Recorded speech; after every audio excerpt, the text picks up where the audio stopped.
Hi, Senators. It's Miss Ernest.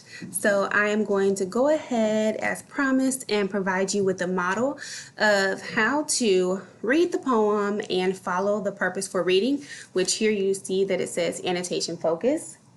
As I read, I am going to identify positive and negative tones. I am going to identify and highlight powerful words that describe Ziamaro's feelings about writing and performing her poetry. And I am going to try to read with as much expression as possible and fluency. So bear with me as we get through this model of the first poem. I'm going to read it first and then I'll go back and start my annotations and highlighting. Nerves by Elizabeth Acevedo. I open my mouth but can't push the words out. It's not like when I read to Aman. Although I wanted him to like it, I didn't feel like I had to impress him. But right now, I'm nervous. And the poem doesn't feel done yet, or like a poem at all, just a journal entry. A fist tightens in my stomach, and I take a breath trying to unclench it. I've never imagined an audience for my work. If anything, my poems were meant to be seen and not heard. The room is so quiet, and I clear my throat. Even my pause sounds too loud. Isabel speaks up. You got this, girl. Just let us hear every word. Miss Galliano nods, and Stefan gives a soft And so I grip my notebook tight and launch into the piece. Very nice poem. All right, so this poem is all about nerves. We've all been there when we've been nervous, when we've had to stand up in front of our classmates and give a presentation or recite some poetry that we've written, okay? We get nervous, it happens, okay? But here she's really fully describing that with all of these connotations and diction, right? Okay, so I'm going to begin first by highlighting the powerful words and phrases that describe her feelings about writing and her feelings about performing her poetry. As I highlight, I will also write that down in the positive and negative tones. All right, I open my mouth but can't push the words out. It's not like when I read to Aman. Although I wanted him to like it, I didn't feel like I had to impress him. So the first thing I'm going to highlight is I open my mouth, but I can't push the words out. This here definitely shows that she's very nervous. But right now, I'm nervous, she tells us, very clear and explicit. And the poem doesn't feel done yet, or like a poem at all, just a journal entry. So this right here is telling me her feelings about her writing. So she just feels like it doesn't feel done yet. A fist tightens in my stomach, and I take a breath trying to unclench it. Definitely tells me how she feels about having to perform. I've never imagined an audience for my work. If anything, my poems were meant to be seen and not heard. So this right here actually tells me that she doesn't seem very confident in her ability just yet to recite her poetry. The room is so quiet and I clear my throat. Even my pause sounds too loud. Isabel speaks up. You got this, girl. Just let us hear every word. And so I grip my notebook tight and launch into the piece. This right here, it reminds me of like the first day of school when you were so nervous about getting out the car and heading into school and you had your backpack on. And so you grip that backpack really tight because it gives you some type of support. And I feel like that's what she's using her notebook as at this moment, just like some type of support to help her get through this.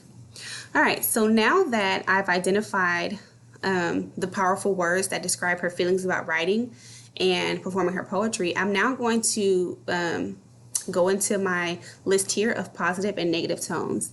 So you see here, I'm going to go ahead and click text box, and I'm going to click the black here. Once I'm ready, I will double click twice to open up a box. So the positive that I see here is that she has a friend saying, hey, you got this, go ahead, girl. And that's her friend Isabella. So I'm going to say Isabel, sorry, speaks up and supports her. Her teacher also seems to be supportive because she gives her that nod.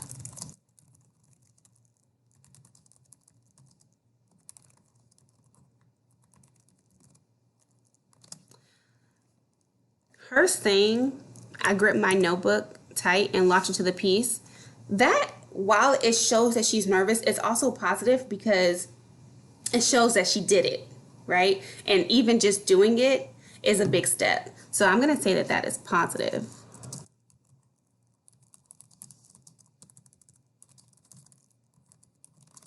All right, so now that we have the positive tones, we're going to now focus on the negative. All right. So the negative is she feels speechless. She can't get the words out. She is so nervous that it's hard for her to get the words out.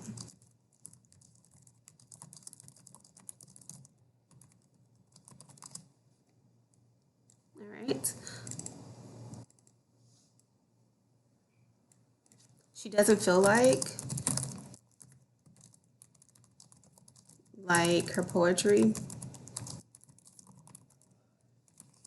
is good enough to recite for an audience.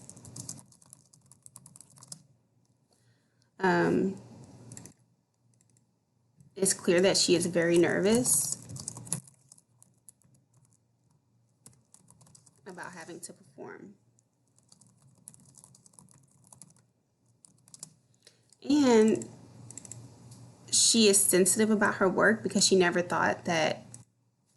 imagined her work being used to perform with.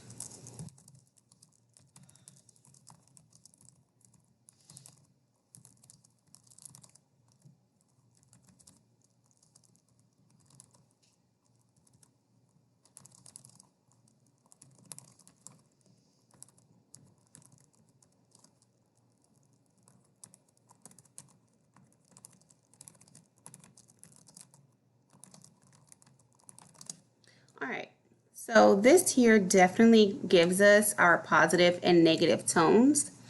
I want you guys to pay close attention to how I first read the poem out loud, just to read it, and then I read it again to do my annotations. All right, you're going to do the same thing as you begin to read the second poem, which is The Mic is Open. So once you get to this page here, you're going to go down and you're going to see the mic is open.